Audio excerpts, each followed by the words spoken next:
All right, we are going to talk about East African city-states today.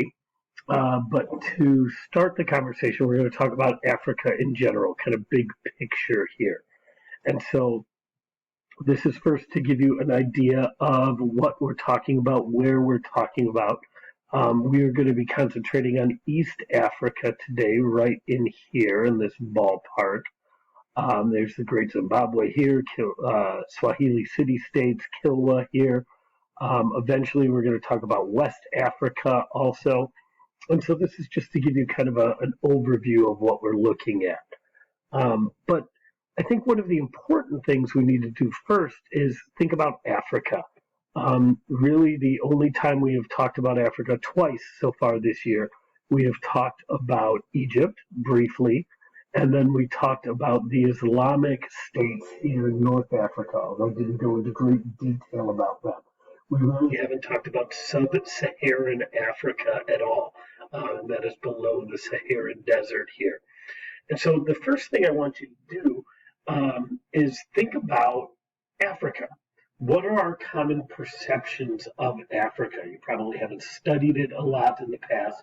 And what I want you to do right now is take a couple minutes and just picture in your head what is true about Africa at this point. What do you think you know about Africa economically, politically, socially, religiously, culturally? What is the situation? And you're guessing here, I understand that. But I want you to take a couple minutes and jot down a thought for each of these. Where are they economically? How are they doing business? What does their politics look like compared to some of the places we've talked about? Centralization, decentralized government. What does their social hierarchy look like? Where are they religiously? Culturally, what do they look like? What are they wearing? What is their culture like? And so I want you to take kind of a stab at this and see what you can come up with. So take a couple minutes, and I want you to jot down something for each one of these here. Okay, now that you've done that, I want you to share it with your partner. Again, you're guessing. We're all taking just some semi-educated guesses here. Talk with your partner about what do you think this looked like. So go ahead with that. Okay. So now that we've done that, now that we've had that conversation, I think we can look at this here, and I think some common perceptions come up. We think of huts, we think of tribes, maybe you think of masks, and we think of this is what we picture when we think of Africa at this point. And it's not totally inaccurate, but there's a lot more to it than that. And one of the big parts I want to get across to you here is Africa is huge. Africa, the continent, is so big. And this map here in the center really kind of shows that, just how large it is. And when we're looking at that, the point that I'm trying to get across is this is very diverse. There's no way that there's a monolithic culture. You think of how different the U.S. is from here up in Maine to down here in the Southwest in Arizona and New Mexico. Now multiply that by Africa. How different is Eastern Europe from England? It's a huge place, and there's no way that there could be just one culture. So kind of our common perception, our common image here of just Africa, we need to blow that up, and we need to think about it regionally. And that's really how we're going to be approaching this conversation over the course of the next few days. So the first place we're going to talk about is the Great Zimbabwe. The Great Zimbabwe thrived between about 1100 to around 1450. So this is in the Middle Ages. This is in the Middle Ages of Europe that we've talked about, Middle Ages of Japan. This is during the end of the Golden Age and the beginning of the Mongol Age and into the Ming in China. And so that's where we're talking about here. The Great Zimbabwe is the capital city of a kingdom we don't really know anything about. There's not a lot of historic records about it. The city itself had about 20,000 people, and it controlled the trade from the coast to the interior. The part of the idea I want you to think about when you think about the Great Zimbabwe is they were the middleman. They moved things that came in from the coast, the connection to that Indian Ocean trade that we are going to be talking about. We've already talked about a bunch of times. We're going to look at a whole bunch of times here. And they moved everything north. So everything that's coming in from this Indian Ocean trade, they are going to move north, and they're going to tax everything that goes through them. And so that is how they establish themselves as a significant kingdom. That is how they establish themselves as a significant trading center, because they're the middleman. They're moving things. Now, the Great Zimbabwe goes through a mysterious decline around 1450. We don't really know why the city was abandoned. There's several theories, but we don't know. But that is the first of our East African states that we're going to talk about. I like this map because it shows some of the interior trade routes, the land trade routes throughout Africa. Again, we're focusing our conversation down here in East Africa today. We've already talked about Egypt and up here. Later, we're going to talk about Western Africa here. But again, the connections to India, as it says, and then these northern trade routes that are connecting everything. The Great Zimbabwe, you can see, is right here, and they're moving everything to the west. They're moving everything north. And so the other part about this map that I think is important is all of these urban centers. Mogadishu, Axum, Benin City. We're going to talk about some of these. I think a lot of times when we picture Africa, we think of it as all tribal, and we think of it as all rural, all countryside and jungle and savanna and stuff.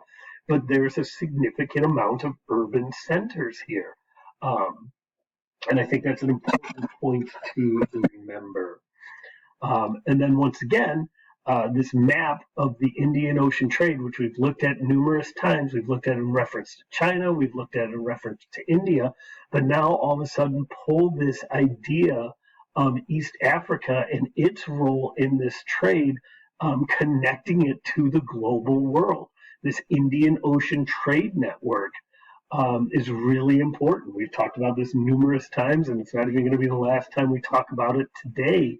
That this East African network, or this East African trading civilization, city-states, are connected to this global trade, connected to this incredible driver of wealth. This is again, the wealthiest part of the world. This is where the most money is moving through, the most goods are moving through, and East Africa is a key part of this. And then again, this is just another map. I just really like this map. We looked at it once during the Middle Ages. Just the connections, all of these East African city-states, and the connection to, to the Indian Ocean trade routes, and then how it's all connected to everywhere else in the known world at the time, or at least known to them. Taking a closer look at the Great Zimbabwe. So again, this is the capital city. We have this very profound wall and remnants of some other walls here. Some pictures, some close-ups of these walls.